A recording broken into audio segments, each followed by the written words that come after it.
அஸ்ஸலாமு அலைக்கும் வரஹ்மத்துல்லாஹி வரகாத்துஹு. இன்று மலத்தை கனவில் காண்பதன் 32 விளக்கங்களை நாம் பார்க்க இருக்கிறோம். இந்த 32 விளக்கங்கள்ல மலத்தை கனவில் காண்பதினால் இந்த விளக்கமும் இருக்கும், இந்த விளக்கமும் இருக்கும், இந்த விளக்கமும் இருக்கும்னு மாறி மாறி விளக்கங்கள் வரும். அப்போ இதில் நம்ம எப்படி இதிலிருந்து விளக்கம் எடுக்கிறது அப்படின்னா, நம்மளுடைய சுச்சுவேஷன் அந்த சமயத்தில் எப்படி இருக்குது அப்படிங்கிறத கருத்தில் கொண்டு அந்த அடிப்படையில் நம்ம இதனுடைய விளக்கத்தை எடுக்கணும். உதாரணமாக இந்த விளக்கங்கள்லிருந்து ஒரு விளக்கமாக கொடுத்த பணம் திரும்ப கிடைத்து விடும்னு விளக்கம் வருதுன்னு வச்சுக்கோங்க. அப்போ அந்த சமயத்தில் யாருக்காவது நம்ம பணம் கொடுத்துருக்குறோம் அல்லது யார்ட்டையாவது கொடுத்த பணத்தை திருப்பி நம்ம எதிர்பார்த்துக்கிட்டு இருக்கிறோம். அப்போ இந்த கனவு வருது.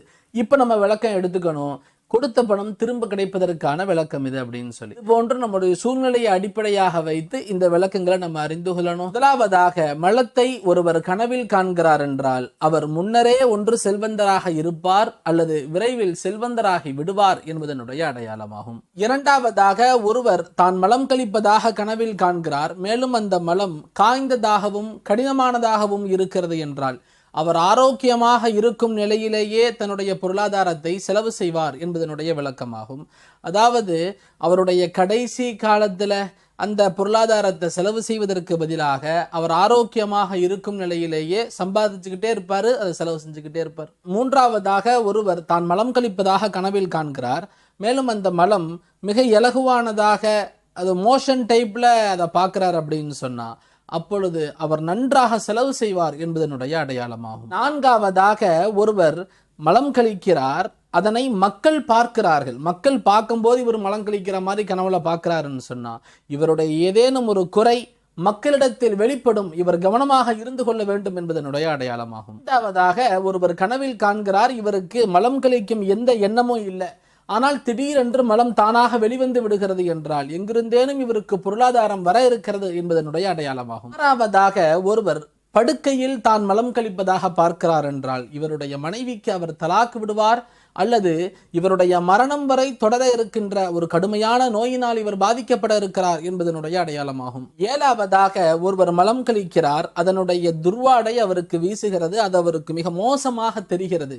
இவ்வாறு கனவு பார்க்கிறார் என்றால் அவர் ஹராமான பொருளாதாரத்தை சம்பாதிக்கிறார் அல்லது சம்பாதிப்பார் என்பதனுடைய அடையாளமாகும். எட்டாவதாக, ஒருவர் மலத்தில் தான் நிற்பதாக கனவு பார்க்கிறார், இவர் மலத்தில் நின்றிருக்கிறார், அந்த மாதிரி கனவு பார்க்கிறாருன்னு சொன்னா ஏதேனும் ஒரு சிரமத்தில் இவர் சிக்குற இருக்கிறார் என்பதனுடைய அடையாளமாகும். ஒன்பதாவதாக, ஒருவர் எங்கேனும் தான் நடந்து போயிட்டு இருக்கிறாரு, கனவு பார்க்கிறாரு, நடந்து போக போக திடீர்னு அவர் மலத்தில் விழுந்து விடுகிறார் என்றால் அவர் கைதாக இருக்கிறார், சிறைக்கு செல்ல இருக்கிறார் என்பதனுடைய அடையாளமாகும். பத்தாவதாக, ஒருவர் மலம் கழிக்கிறார், அந்த மலம் தன் மீது அவர் மீது பட்டுக்கொண்டே இருக்கிறது, அதுபோல தன் மீது தானே அவர் மலம் கழிப்பது போன்று ஒருவர் கனவு கண்டால் அவர் ஏதேனும் ஒரு செயலையோ அல்லது ஒரு பேச்சையோ பேச இருக்கிறார், ஒரு தவறை செய்ய இருக்கிறார், அதன் மூலமாக அவருக்கு இழிவு ஏற்பட இருக்கிறது என்பதனுடைய அடையாளமாகும். 12ஆவதாக, ஒருவரிடத்தில் யாரேனும் ஒரு விருந்தாளி தங்கி இருக்கிறார், அந்த விருந்தாளி மலத்தை விழுங்குவது போன்று இவர் கனவு பார்க்கிறார். இவர்கிட்ட ஒரு விருந்தாளி தங்கி இருக்கிறாரு, அந்த விருந்தாளி சம்பந்தமாக இவர் கனவு பார்க்கிறாரு, அவர் மலத்தை விழுங்குவது போன்று கனவு பார்த்தால் அந்த விருந்தாளி இவரை விட்டும் சென்று விடுவார் என்பதனுடைய அடையாளமாகும். 13ஆவதாக, மலத்தை கனவில் பார்ப்பதனுடைய பல்வேறு விளக்கங்களை இன்ஷால்லா நம்ம அடுத்தடுத்து பார்ப்போம். ஒருவர் மலத்தை கனவுல பார்க்கிறாருன்னு சொன்னா அதனுடைய பொருள் அவர் தான் மறைத்து வைத்திருக்கும் மற்றவரிடத்தில் சொல்ல விரும்பாத ஒரு பொருளாதாரம் அல்லது ஒரு ரகசியம் என்பதனுடைய அடையாளமாகும். 14ஆவதாக, மலத்தை கனவில் காண்பது சில சமயங்களில் பயணத்திற்குடைய அடையாளம், அவர் பயணத்திற்கு செல்ல இருக்கிறார் என்பதனுடைய அடையாளமாகும். 15ஆவதாக, சில சமயங்களில் மலத்தை கனவில் காண்பது அவர் யாரிடமேனும் சண்டையிடும் நோக்கில் வீட்டை விட்டும் வெளியேற இருக்கிறார் என்பதனுடைய அடையாளமாகும். 16ஆவதாக, ஒருவர் தனது மலத்தை தானே கனவில் காண்பது அவருடைய தேவைகள் பூர்த்தியாகுவது. 17ஆவதாக, ஒருவர் தன்னுடைய மலத்தை தானே கனவில் காண்பது அவர் பல்வேறு யோசனைகளில் சிந்தனைகளில் மூழ்கி இருக்கிறார், தேவையற்ற சிந்தனைகள் குழப்பங்களில் அவர் ஆழ்ந்திருக்கிறார் என்பதனுடைய அடையாளமாகவும் இருக்கும். இது எல்லாமே நம்மளுடைய சுச்சுவேஷனை வச்சு நம்ம புரிந்து கொள்ளணும். இப்போ நம்ம எந்த சுச்சுவேஷனில் இருக்கிறோம் அப்படிங்கிறத புரிஞ்சுக்கிட்டு இந்த கனவுகள் வந்தோன்னே அதிலிருந்து பாதுகாத்துக் கொள்வதற்கான நடைமுறையில் நம்ம இறங்கிடணும். 18ஆவதாக, ஒருவர் தன்னுடைய மலத்தை தானே கனவில் காண்பது ஒருவருடைய அமானிதம் இவரிடத்தில் இருக்கிறது, அந்த அமானிதத்தை இவர் ஒப்படைத்து விடுவார் என்பதனுடைய அடையாளமாகும். 19ஆவதாக, ஒருவர் கனவு காண்கிறார் அவர் மலம் கழிப்பதாக, அந்த மலத்தை அவர் சிரமப்பட்டு கழிக்கிறாரு, மேலும் அதனுடைய துர்வாடை அவருக்கு வீசுகிறது, மேலும் அவருடைய ஆடையிலும் அந்த மலம் படுகிறது. இந்த மாதிரி அவர் கனவு பார்க்கிறாருன்னு சொன்னா, அந்த கனவுலேயே அவருடைய ஆடையில அந்த மலம் படுற மாதிரி கனவு பார்க்கிறாருன்னு சொன்னா, அவர் ஏதேனும் ஒரு சிரமத்தில் சிக்கர இருக்கிறார் என்பதனுடைய அடையாளமாகும். ஒருவேளை இந்த கனவை கர்ப்பமாக இருக்கும் ஒரு பெண் பார்த்தால் அவர்களுடைய கர்ப்பம் கலைந்து விடும் என்பதனுடைய அடையாளமாகும். 20வதாக வேறு ஒருவருடைய மலம் இவர் மீது படுவது போன்று இவர் கனவு பார்க்கிறார் என்றால் அந்த நபரை இவர் அறிந்திருந்தாலும் சரி அல்லது அறியாமல் இருந்தாலும் சரி, இவர் கடனாளியாக அவருக்கு ஆகுவார் என்பதனுடைய அடையாளமாகும். 21வதாக ஒருவர் மலத்தை காண்கிறார் என்றால் யாரின் மீதேனும் மிகப்பெரிய அநியாயம் செய்து அவர்களுடைய பொருளாதாரத்தை இவர் அபகரிப்பார், அவர்களுக்கு மிகப்பெரிய அநியாயம் செய்ய இருக்கிறார் என்பதனுடைய அடையாளமாகும். 22வதாக ஒருவர் பயணம் செல்ல இருக்கிறார், பயணத்தை திட்டமிட்டிருக்கிறாரு, ஆனால் அந்த சமயத்தில் அதிகமாக மலம் கழிப்பது போன்று அவர் கனவு காண்கிறார், ரொம்ப அதிகமாக மலம் போற மாதிரி கனவு பார்க்கிறாருன்னு சொன்னா அந்த பயணம் அவருக்கு கேன்சல் ஆயிரும், அவர் அந்த பயணத்தில் செல்ல மாட்டார் என்பதனுடைய அடையாளமாகும். 23வதாக ஒருவர் மலத்தை உண்ணுவது போன்று கனவு காண்கிறார், மேலும் அந்த மலத்தை சேமிச்சு வைக்கிற மாதிரி கனவு பார்க்கிறாருன்னு சொன்னா ஹராமான வெட்கத்தக்க ஒரு பொருளாதாரத்தை அவர் சம்பாதிப்பார், மேலும் அதனை அவர் தன்னிடத்தில் சேமித்து வைப்பார் என்பதனுடைய அடையாளமாகும். அல்லது கேவலப்படும்படியான ஏதேனும் ஒரு பேச்சை அவர் பேசிவிடுவார் என்பதனுடைய அடையாளமாகும். 24வதாக கவலையில் இருக்கின்ற ஒருவர் மலத்தை கனவில் காண்கிறார் என்றால் அவருடைய கவலை தூரமாகும்.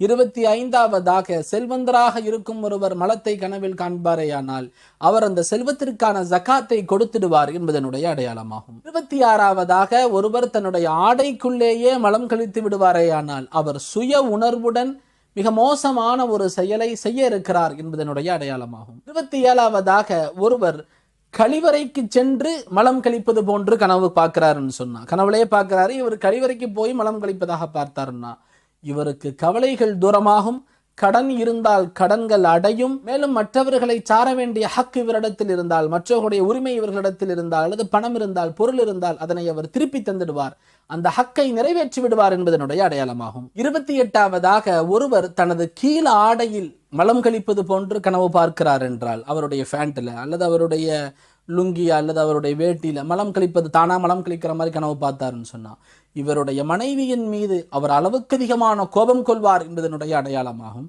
அல்லது இவரிடமிருந்து யாரேனும் பணம் பெற்றிருந்தால் அந்த பணத்தை அவர்கள் திரும்ப செலுத்த இருக்கிறார்கள், செலுத்தி விடுவார்கள் என்பதனுடைய அடையாளமாகும். 29வதாக ஒருவர் தனது சட்டையில் மேலாடையில் தானே மலம் கழிப்பது போன்று கனவு கண்டால் அவர் தன் மீது தானே வெறுப்பு கொள்ளும் அளவிற்கு, கோபம் கொள்ளும் அளவிற்கு மிக மோசமான ஒரு காரியத்தை செய்ய இருக்கிறார் என்பதனுடைய அடையாளமாகும். 30வதாக கடை வீதியிலோ அல்லது மக்கள் கூடியிருக்கும் ஒரு சபையிலோ இவர் தன்னை தானே மலம் கழிப்பதாக பார்ப்பாரேயானால் அவர் கேவலம் அடைய இருக்கிறார், இழிவை பெற இருக்கிறார் என்பதனுடைய அடையாளமாகும். 31வதாக உணவு விரிப்பில் அல்லது சாப்பிடும் இடத்தில் ஒருவர் மலம் கழிப்பது போன்று கனவு கண்டால் இவர் உணவு விஷயத்தில் அதிகமாக செலவு செய்வார், தன்னுடைய பொருளாதாரத்தை உணவிற்காக செலவிடுவார், அல்லது மிக உயர்தரமான உணவை இவர் சாப்பிட இருக்கிறார், அல்லது இவருடைய மனைவியிடத்தில் இவர் தவறான முறையில் உறவு கொள்ள இருக்கிறார், பித்தட்டில் புணர இருக்கிறார் என்பதனுடைய அடையாளமாகும். 32வதாக ஒருவர் காய்ந்த மலத்தை ஒன்று சேர்ப்பது போன்று கனவு காண்கிறார் என்றால்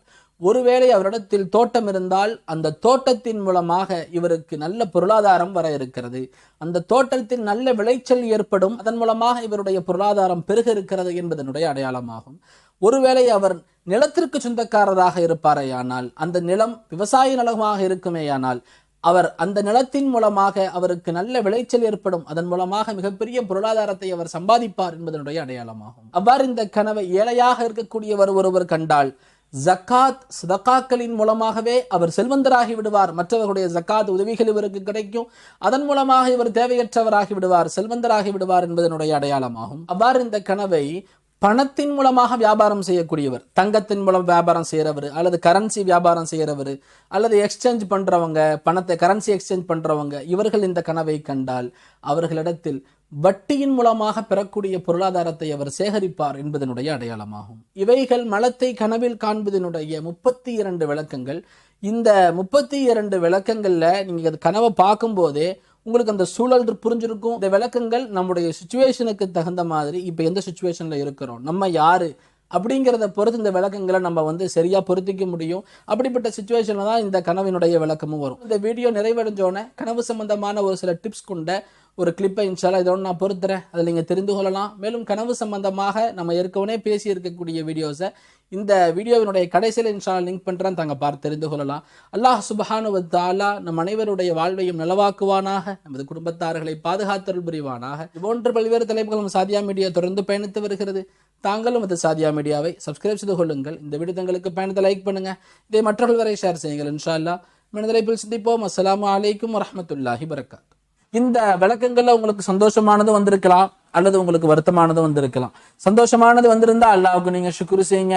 அல்ஹம்துலில்லாஹ், நம்ம பணிவோட நல்லபடியா அல்லாஹ்வுக்கு நன்றி செலுத்தக்கூடியவர்களாக இருப்போம். வேலை மாற்றமானது வந்திருந்தா அந்த சமயத்துல நம்ம ஒரு 11 பேருக்கு உணவளிச்சிடணும், ஏழைகளுக்கு உணவளித்தரணும். மேலும் நம்முடைய ஊர்ல இருக்கக்கூடிய வலிமார்களுடைய இடத்திற்கு சென்று அவங்களுக்கு ஒரு யாசீன் ஓதி அல்லாஹ்விடத்துல அவங்களுடைய பொருட்டை கொண்டு நம்ம துவா செய்யணும். யா அல்லாஹ், இவர்களுடைய பொருட்டை கொண்டு என்னுடைய இந்த பிரச்சனையை நீ தூரமாக்குடா அல்லாஹ், எனக்கு இந்த மாதிரி ஒரு கனவு வந்திருக்கு, எனக்கு எந்த விதமான கேவலமும் வரக்கூடாதா அல்லான்னு சொல்லி அல்லாஹ்ட்ட துவா செய்து கொள்ளணும். மேலும் கெட்ட கனவுகளை யாரிடத்திலும் பகிரவும் செய்யாதீங்க.